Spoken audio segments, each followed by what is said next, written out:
Shalom, selamat pagi anak-anak sekalian. Apa kabar kalian pagi hari ini? Saya percaya anak-anak semua dalam keadaan sehat dan luar biasa. Sebelum kita mulai pelajaran hari ini, mari kita berdoa. Tuhan Yesus, terima kasih untuk anugerah-Mu bagi kami, hari baru yang Tuhan beri bagi kami, dan kami akan memulai pelajaran kami. Tuhan memberkati kami dari awal, pertengahan, sampai akhir. Dalam nama Tuhan Yesus kami berdoa. Amin.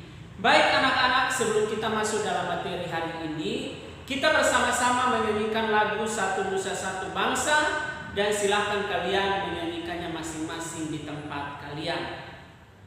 Anak-anak, hari ini kita akan masuk dalam materi kita di pembelajaran yang ketiga, subtema yang kedua. Kemarin kita belajar tentang pola lantai dalam tari kelompok atau tari bersama. Dan hari ini kita akan masuk dalam pembelajaran kita, yaitu kita belajar tentang jenis usaha perorangan atau jenis usaha ekonomi perorangan. Saya berharap setelah pelajaran ini kalian bisa membedakan antara jenis usaha ekonomi perorangan maupun jenis usaha ekonomi yang dilakukan dalam bentuk berkelompok. Nah anak-anak, berbicara tentang jenis usaha ekonomi perorangan, ada beberapa contoh yang dapat kita perhatikan bersama-sama. Untuk lebih jelasnya, kita memperhatikan bahwa jenis usaha ekonomi perorangan tentu dilakukan oleh seorang pribadi, bukan dibantu oleh orang lain atau dibantu oleh kelompok, tapi dilakukan secara tunggal, secara pribadi, secara perorangan.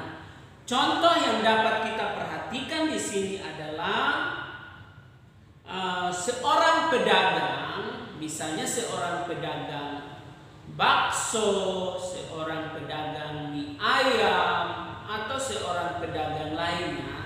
Menurut anak-anak, dia masuk dalam kelompok jenis usaha ekonomi perorangan atau kelompok? Tentu masuk dalam jenis usaha ekonomi perorangan karena dilakukan oleh seorang pribadi. Nah, jenis usaha perdagangan merupakan salah satu jenis usaha ekonomi yang dilakukan oleh masyarakat Indonesia. Dan jenis usaha ini biasanya dilakukan oleh perorangan. Nah, apa saja jenis usaha ekonomi yang dilakukan oleh perorangan? Yang pertama, setidaknya ada 4. Yang pertama yang dapat kita perhatikan adalah pertanian. Pada umumnya jenis usaha pertanian itu dilakukan oleh atau dilakukan secara perorangan, dan modal yang digunakan pun adalah oleh para petani pun sangat terbatas, serta lahan yang digarap pun sangat terbatas. Itu yang pertama. Lalu yang kedua itu adalah industri kecil. Ada 3 macam industri, yaitu industri besar, industri sedang, maupun industri kecil. Industri yang dikelola secara perorangan itu adalah masuk dalam kategori industri kecil.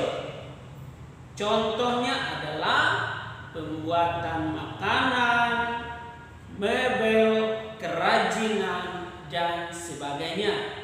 Lalu yang ketiga adalah perdagangan. Ya, perdagangan, banyak orang yang menjalankan usaha perdagangan, misalnya pedagang sayur, bakso, dan lain-lain. Dan yang keempat adalah jasa. Apa saja jenis usaha di sekitar rumahmu yang menawarkan jasa seperti cukur rambut, tukang salon, tukang pijit, dan sebagainya.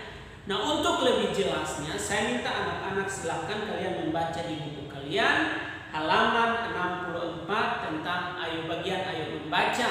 Saya kasih waktu 5 menit untuk kalian membaca. Dan jika anak-anak sudah membaca, tugas untuk kalian kerjakan adalah bagian ayo amati, bagian ayo berdiskusi di halaman 65. Baik, terima kasih anak-anak untuk perhatiannya. Selamat mengerjakan tugasnya, dikerjakan dengan benar dan jangan lupa untuk dikumpulkan. Tuhan Yesus